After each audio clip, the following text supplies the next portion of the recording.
All right, so for the getting on with part 2 here from section 4.6, so we're gonna go through and cover some of that for a little bit. Gonna look at so it's 4.6 still. We're gonna basically go through and look at example 3, example 4, and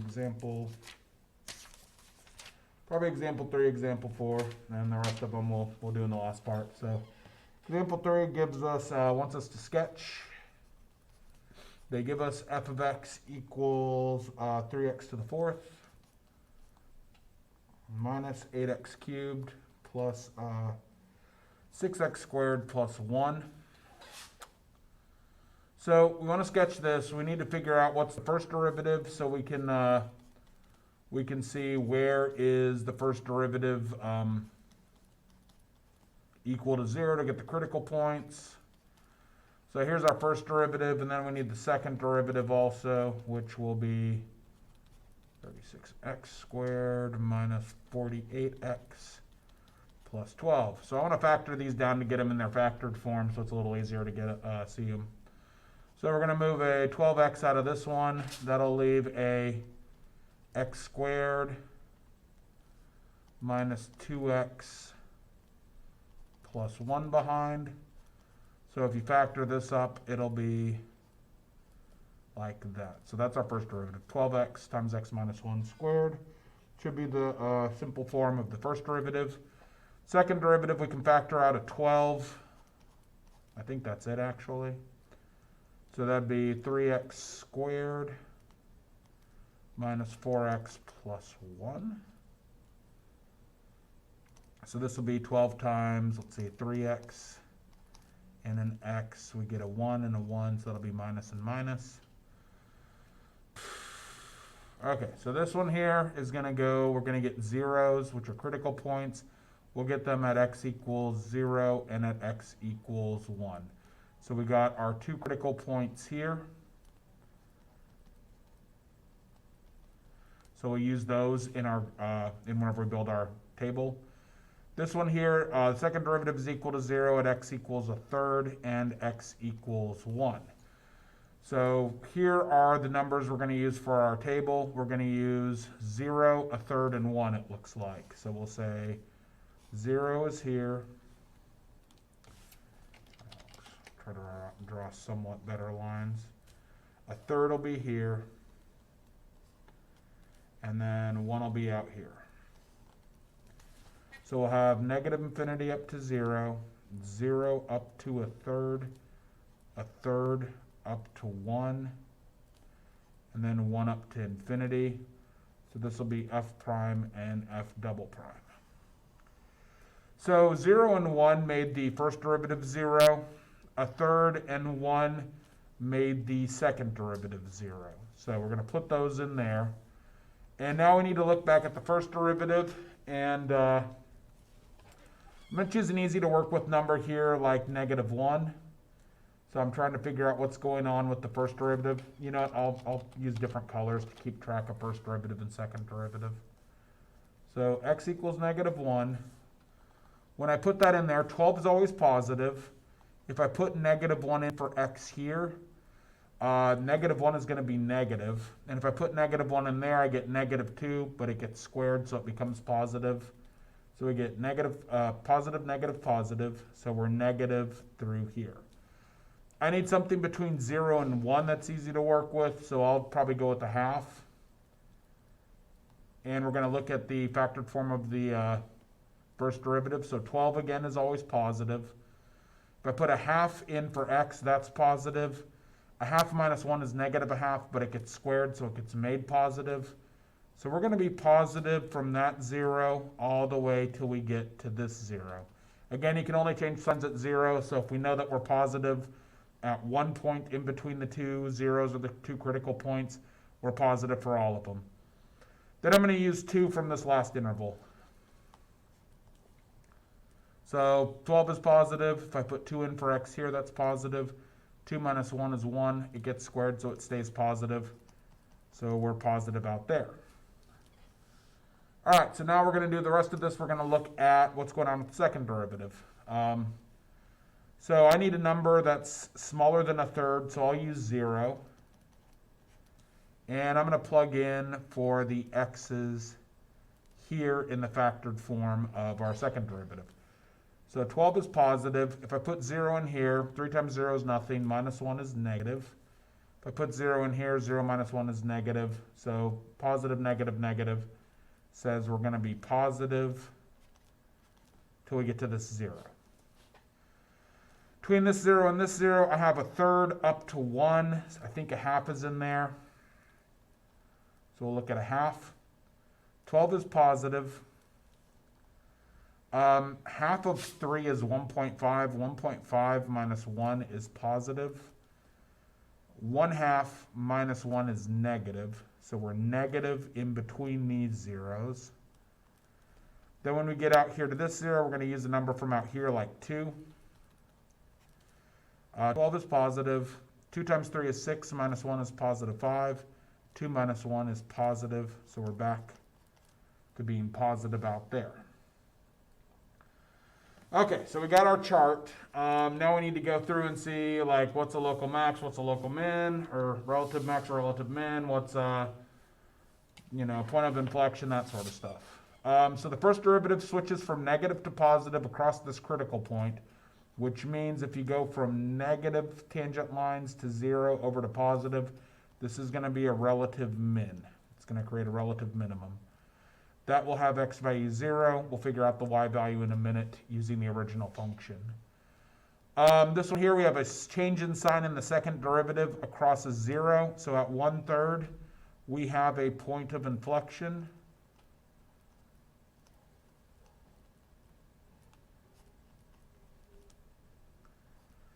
And then we change from negative to positive across this 0 and the second derivative, so that's another point of inflection.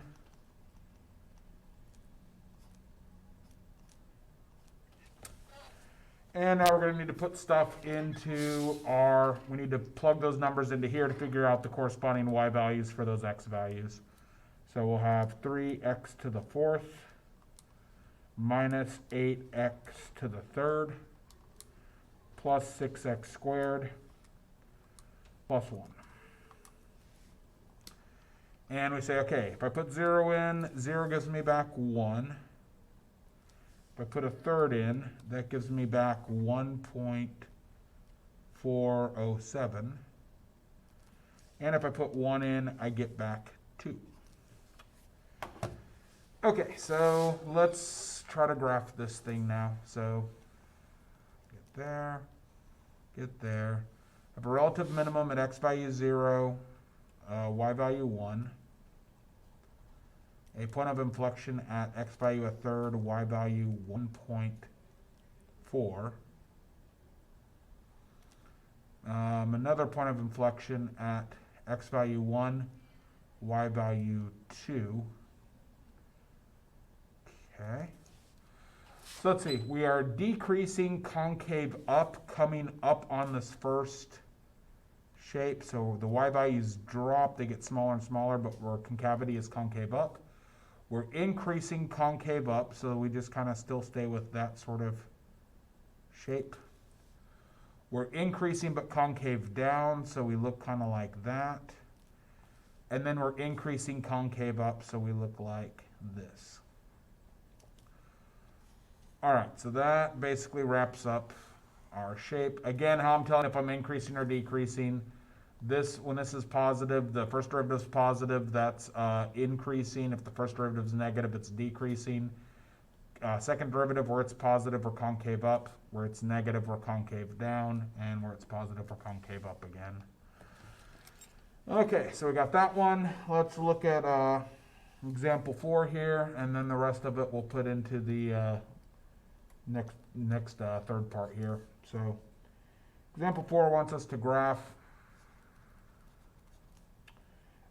f of x equals cosine of x plus 1/2 x.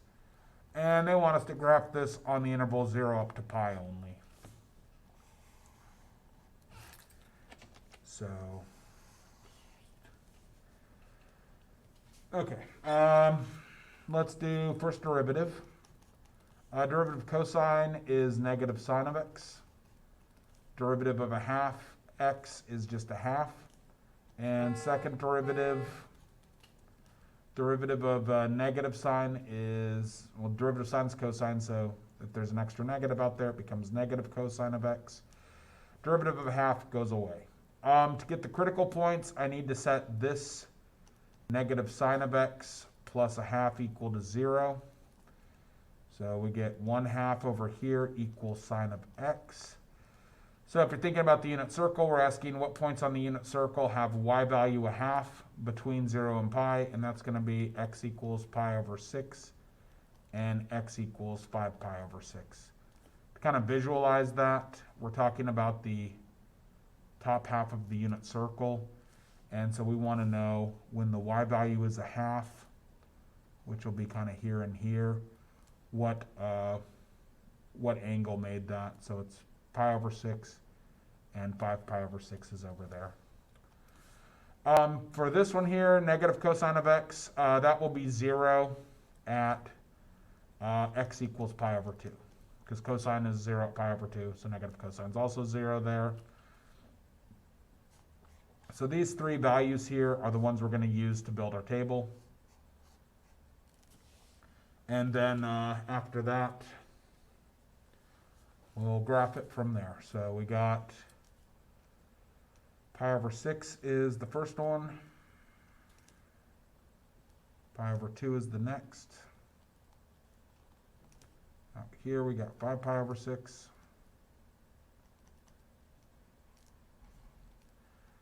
And then our interval is 0 up to pi, so we'll say it's 0 up to pi over 6, pi over 6 up to pi over 2, pi over 2 up to 5 pi over 6, and then 5 pi over 6 up to, it's not infinity, up to pi. So we're only graphing this thing up to pi. Okay, so first derivative. It is 0 at pi over 6 and at 5 pi over 6. Second derivative is 0 at pi over 2.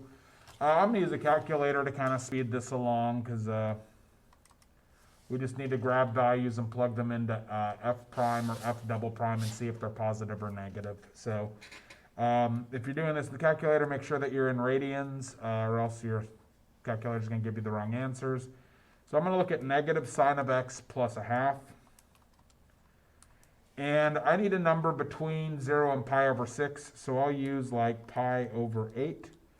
When I use pi over 8, I get that I'm positive there.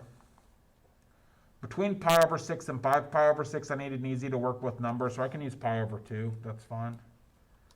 So I use pi over 2, I get that I'm negative here. So if I'm negative there, I'm negative for all the values in between these. And then bigger than 5 pi over 6, I'll go 5.5 pi over 6, which will give me a positive value back, I believe. Let me try one more time. 5.5 pi over 6 is, yeah, positive. Okay, so then we got the first derivative, we got it figured out. The second derivative, we need to look at negative cosine. Sure, we could just think about the graph of negative cosine. Negative cosine from 0 up to pi, it starts at -1, crosses 0, goes to +1. So it's negative down here, then it's positive, so it would be negative. Then pi over 2 is right there, no, it'd be positive. Okay, so what does this mean? We're going to plot a couple points. Since our graph doesn't go for infinity like it did in these, where we would just kind of draw the arrow, we need to know exactly where our starting and stopping points are. So I have an endpoint at x value 0, y value, we need to figure it out.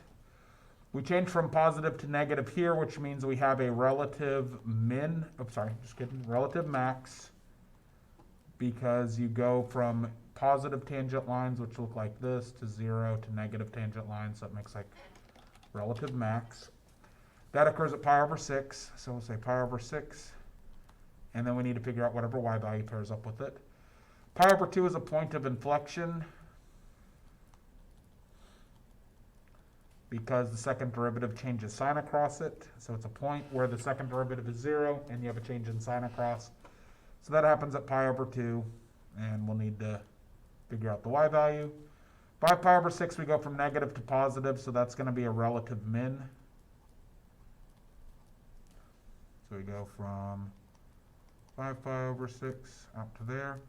And then we need a final endpoint to see where we stop drawing this. That's going to be at pi, and we need to find the y value that's paired up with that. So for these, I'll go back to the original function. So I'm going to type into my calculator cosine of x plus 1/2 x. And I'm just going to put those values in to see what we got. So we put in 0, we get 1 back. Okay. If I put in pi over 6, I get 1.128. If I put in pi over 2, I get back 0.785. If I put in pi over 6, I get back 0.443. And if I put in pi, I get back 0.571. Okay, so let's put this all on a graph. When x value is 0, y value is 1. Okay, when, let's say pi over 2 is here, and pi itself is out here. So at x value pi, we're only at a little bit above 0.5. When x is pi over 6, which is about here, we're a little bit above 1. When x is pi over 2, we're a little bit lower. We're down here at 0.7, so we're kind of below this, but above the 0.5. Then down here we get to 0.4, whatever, so we'll say it's about there. Okay, we start out increasing concave down, which will make a curve kind of like that. So the y's get bigger, but it opens downwards. Then we decrease concave down, so we decrease concave down.